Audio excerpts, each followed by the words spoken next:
Pembangunan berarti berdiri, bangkit, dan berarti sadar siuman. Dalam arti bentuk atau ilmu bangunan, berarti bangunan itu adalah bangunan persegi panjang, sedangkan dalam arti kata, bangun adalah membuat atau mendirikan sebuah bangunan. Di dalam pembangunan ada para ahli menjelaskan, menurut Ponto dan Pustiawan mendefinisikan mengenai pembangunan itu adalah suatu proses perubahan yang dilakukan melalui upaya-upaya secara sadar atau terencana.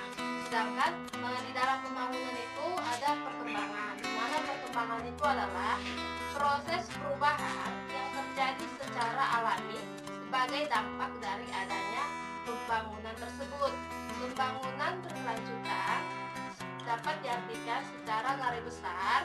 Pembangunan berkelanjutan yang berwawasan lingkungan merupakan pembangunan yang tidak mengabaikan kelestarian lingkungannya sehingga menjaga keharmonisan lingkungan tersebut dan sumber dayanya tersebut, agar pembangunan berkelanjutan bagi generasi masa akan datang dapat ditopang oleh keberadaan lingkungan dan sumber daya yang lestari. Di dalam hal ini artinya pembangunan berkelanjutan itu yang berwawasan lingkungan berarti mengolah sumber daya untuk meningkatkan kesejahteraan generasi sekarang tanpa mengurangi kemampuan generasi di masa yang akan datang untuk mengolah sumber daya guna sehingga mengolah kesejahteraan masyarakatnya.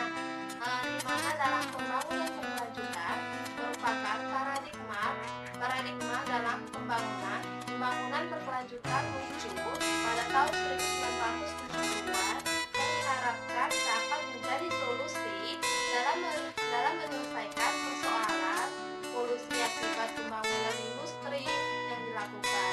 Atas dasar itu, konferensi Stockholm diselenggarakan pada tahun 1972, sehingga berdasarkan dari uraian tersebut dapat disimpulkan bahwa makna dari pembangunan berkelanjutan itu tidak lepas dari kelestarian lingkungannya, sehingga lingkungan yang lestari diharapkan dapat menopang terhadap kehidupan manusia.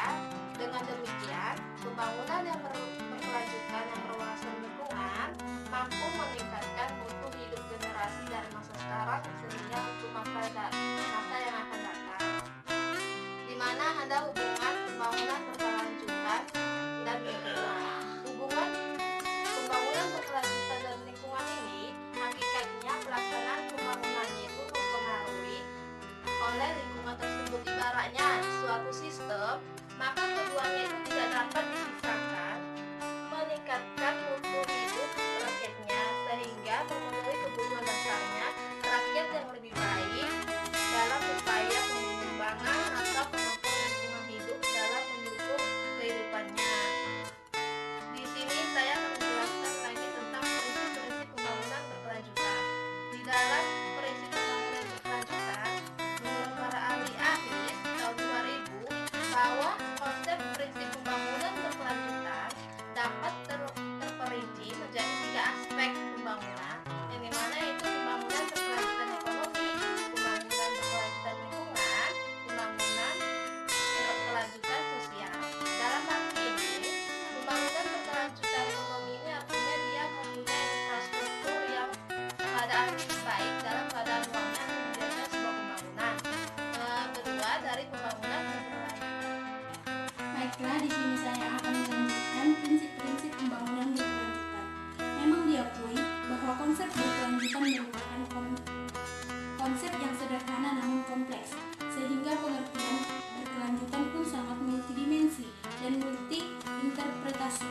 Menurut Hill, konsep keberlanjutan ini paling tidak mengandung 2 dimensi. Yang pertama, dimensi karena waktu, karena keberlanjutan tidak lain menyangkut apa yang akan terjadi di masa yang akan datang. Yang kedua, dimensi interaksi antara sistem ekonomi dan sumber daya alam dan lingkungan. PJ melihat aspek berkelanjutan dari sisi yang berbeda. Dia melihat bahwa berkelanjutan memiliki pengertian statik dan dinamik. Keberlanjutan statik diartikan sebagai pemanfaatan sumber daya alam terbarukan dengan lagu teknologi yang konstan. Sementara keberlanjutan dinamik diartikan sebagai pemanfaatan sumber daya alam yang tidak terbarukan dengan tingkat teknologi yang terus berubah. Yang selanjutnya, hubungan pembangunan berkelanjutan dengan lingkungan. Hakikatnya, pelaksanaan pembangunan mempengaruhi dan dipengaruhi oleh lingkungan.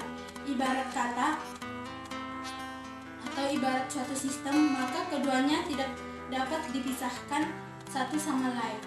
Secara umum, pembangunan bertujuan untuk meningkatkan mutu hidup rakyat dan memenuhi kebutuhan dasar atau human needs rakyat yang lebih baik dalam upaya memperbaiki mutu hidup rakyat sebagaimana tujuan dari pembangunan.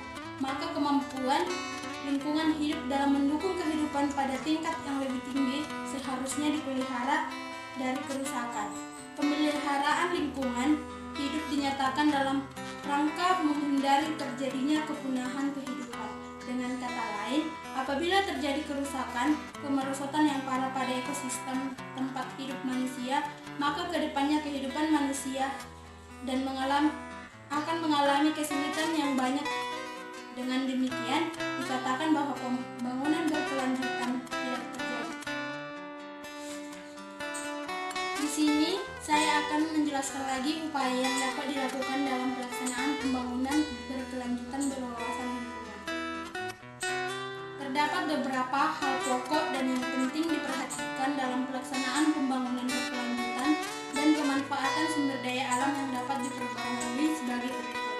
Yang pertama, generasi yang akan datang harus tetap mewarisi suatu alam yang masih penuh sumber kemakmuran untuk dapat memberi kehidupan mereka.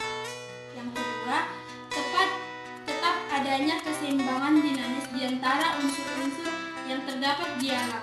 Yang ketiga, dalam pengalian sumber-sumber alam harus tetap dijamin adanya pelestarian alam. Artinya, pengembalian hasil tidak sampai merusak terjadinya autorgenerasi dari sumber alam tersebut. Yang keempat, perencanaan kehidupan manusia hendaknya tetap dengan lingkungan dan terciptanya kepuasan baik fisik, ekonomi, sosial maupun kebutuhan spiritual. Di sini Emil Salim mengatakan bahwa terdapat 5 pokok usaha yang perlu dilakukan untuk melaksanakan pembangunan yang berwawasan lingkungan, yaitu 1. Menumbuhkan sikap kerja berdasarkan kesadaran saling membutuhkan antara satu dengan yang lain. Yang kedua, kemampuan menyelesaikan kebutuhan dengan kemampuan sumber daya alam dalam menghasilkan barang dan jasa. Yang ketiga, mengembangkan sumber daya manusia agar mampu menanggapi tantangan pembangunan tanpa merusak lingkungan. Yang keempat, mengembangkan kesadaran lingkungan di kalangan masyarakat sehingga tumbuh menjadi kesadaran terbuat. Yang kelima, menumbuhkan lembaga-lembaga swadaya masyarakat yang dapat mendayagunakan dirinya untuk menggalakkan partisipasi masyarakat dalam mencapai tujuan pengelolaan lingkungan hidup. Selain itu, diperlukan adanya pemeriksaan sekaligus pengawasan yang benar-benar dilaksanakan oleh pejabat berwenang. Pemeriksaan dan pengawasan dilakukan sebelum pembangunan berlangsung. Dalam hal ini, AMDAL amat digunakan atau dibutuhkan guna pemeriksaan, pengawasan, dan penegakan hukum lingkungan. Hakikatnya, AMDAL dilakukan untuk mengurangi dampak negatif yang akan ditimbulkan oleh pembangunan sejalan dengan peran AMDAL tersebut. Hadi menyatakan bahwa dasarnya AMDAL dilakukan sebagai alat yang menyempurnakan suatu proses perencanaan proyek pembangunan yang tidak saja diperhatikan aspek sosial proyek itu, melainkan juga aspek pengaruh itu terhadap sosial budaya, fisika, kimia, dan lain-lainnya. Secara teknis, instansi yang bertanggung jawab dalam merumuskan dan memantau penyusunan AMDAL diberi adalah Bapeda.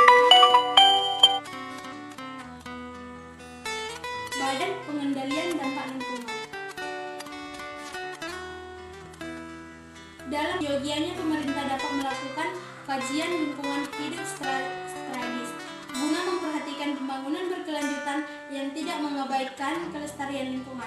Selanjutnya, selain beberapa hal pokok dan peran pemerintah di atas, masyarakat pun memiliki peran dalam pembangunan berkelanjutan yang berwawasan lingkungan. Masyarakat dapat memberi saran atau pendapat terhadap dokumen AMDAL. Di samping itu, masyarakat pun diharapkan dapat turut untuk aktif dalam pemeliharaan kelestarian lingkungan.